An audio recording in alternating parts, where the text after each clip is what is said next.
I saw his face where he got hurt a couple of times, but he'll go back to that stone face and he'll keep it there, and then you won't. It's almost like you can hurt him early, but if you don't finish him, it almost like he becomes that zombie. He gets so much better.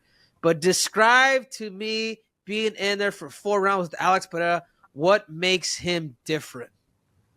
So just to kind of reiterate what you were saying, when I hit him with that right hook after the high kick that he threw and it kind of like dropped him a little bit, I saw his eyes too. But yeah, like immediately he went back to stone face, and I was like, oh man, this guy's like a real life like final boss, you know. Uh, but I think going in there, I knew that I'd be able to touch him, and that's what we were really like banking on is going in there and being able to connect with them and being smart when we connect. But I think one thing that is pretty underrated and that I got to experience for myself is really his IQ, man. The ability to mix up, the strategy mid fight, in between rounds, because every time round one, round two, I won, but he just kept making adjustments, and I think he made very smart adjustments from like Kamaru said, like kicking the leg and then keeping the body and then throwing the jab and just mixing it up to where like now I'm a little bit confused or off my game, and there was stuff that we really didn't expect. So I'd say the biggest surprise for me was the intelligence. As stoic as he is and kind of stone faced, I really do think that he's got a smart brain. Particularly those first 2 rounds, and particularly you being southpaw. Alex Pereira had trouble, dude. You're cocking his head back. A lot of those blitz punches. You were kicking. You were moving.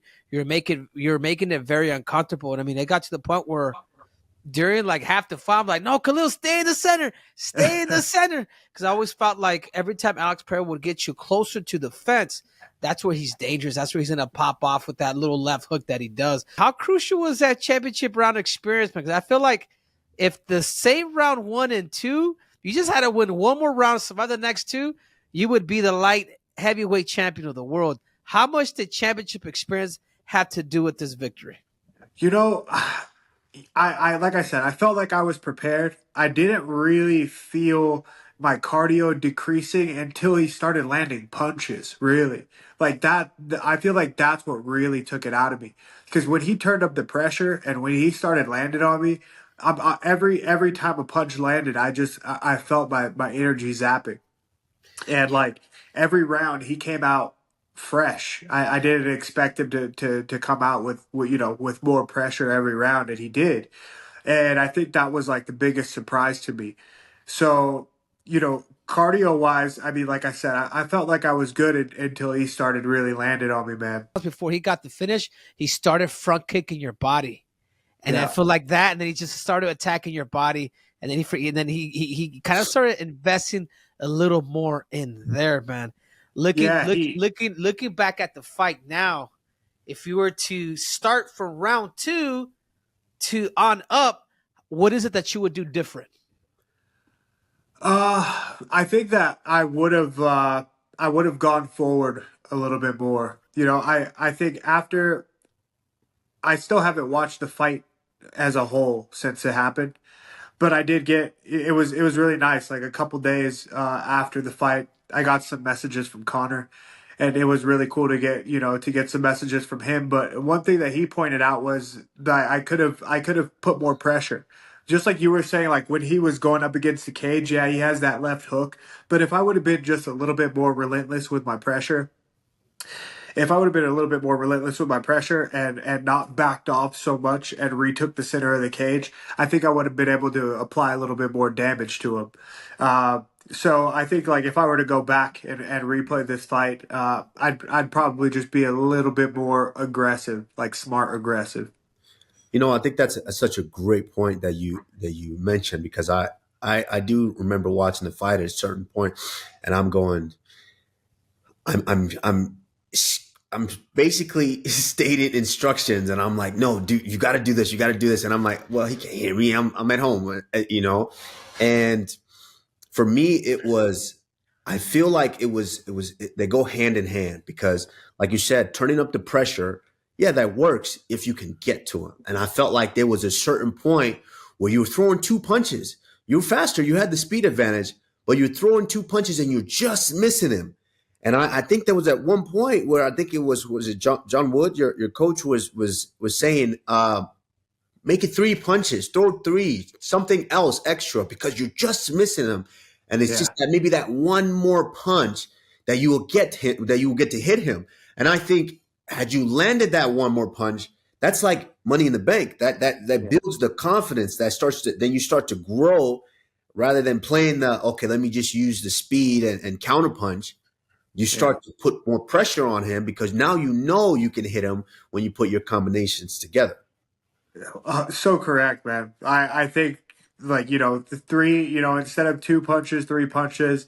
If I would have thrown more like in the four zone, three, four, five, I would have landed more. And as we saw when I was landing, it was doing some damage. So yeah, if I were to go back, I would, like I said, I'd be a little bit more aggressive. Yeah, I'd throw more shots for sure.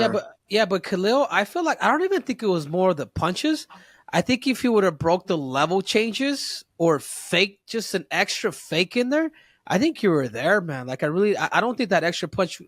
I don't personally for me. Yeah, but Henry, we Khalil signed an agreement before with the people. He signed an agreement with the people, and he said, "I'm not changing for nobody. This is how I'm going to fight.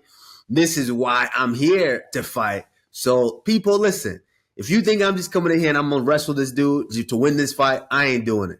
I'm Well, gonna bang. he's no, I get it. I get it. You still hold the record for zero attempts and takedowns, Khalil. Fuck. You got some balls on you. I'm even more motivated now than I've ever been. I think being able to see the billboard and have this opportunity was that first kind of glimpse at this like anything is possible moment. But now that I've seen it happen and now that I've felt it, now that I've been in there, with the best in the world, now I'm motivated. Like it feels like this is just the beginning now. And it's so nice because being a Las Vegas guy, this is my home and now I feel like my city knows who I am and people know who I am now, so I got a little bit more support and people rallying behind me, and so it really feels like the beginning, and I'm happy. I just gotta before this fight I signed a new contract with the UFC, so I got a lot more fights to go, and I'm super excited about it. I've only been fighting now. I started 2010 at 20 years old, so 14 years now, and I got a lot of good years left. I got a lot to learn. Maybe I'll learn some wrestling from Henry and start to take some shots. Like I think the evolution is still there. It's Maybe still happening. Khalil, So I'm Khalil, I'm just very happy. Khalil. Maybe these type of shots, dude. I haven't been shooting neither, but neither one of you guys attempted one takedown in that fight, Khalil. I mean, Yeah, I you know. guys were pretty much doing striking with little gloves. Kind of what they're doing at one championships. So now, what happens when you get somebody that can mix it? Somebody a big guy too at 205, like a guy like Ankulaev. Like how do you see that fight happening? How do you see that fight going? And have you ever trained with Ankulaev? I know he comes out to Vegas quite a bit. Yeah, I've never trained. I've never trained with him, but based off of the film that I watch and like even seeing like the type of training that Alex does and the amount of wisdom and stuff that he has in his corner, the people he's surrounded by, I don't think that he's a one trick pony.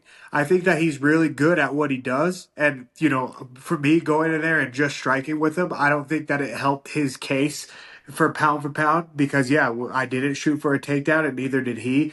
But that doesn't mean that I don't think he can handle it. Like I really think that he'll be able to handle pressure from a wrestler like Ankalaev and still get the job done. Honestly, that's my opinion because I do see that behind the scenes, he's still doing everything it takes to to keep the belt and to be the best he can be, and he's also still growing. So yeah, I mean, I get what you're saying. I just think that if that fight were to happen, we'll see it, and I think I would still take Alex in that fight. Sometimes, and this is the thing, sometimes you just gotta let them hang. You gotta let them hang when you go in there. And that's that's how I felt when I fought Covington the first time. I'm like, you know what? We just looked at each other, and I think we made that gentleman handshake. Like, all right, let's let him hang. We gonna bang in this fight. And and yeah, I think it's Alex's ability to make people fight that type of fight. And I don't, and listen to me, Henry. It's not necessarily that I'm saying, oh yeah, he's the best pound for pound we've ever seen. Right now, I'm saying right now, and I could be proven wrong next month. You know, Yeah, if Uncle Live comes in and Uncle Live completely exposes him and does all those things, I could be, of course. Now we're proven wrong that he's not. But I'm saying right now because I can't judge him based on the premises that I am judged on as a welterweight, doing striking and wrestling and grappling and all of these things.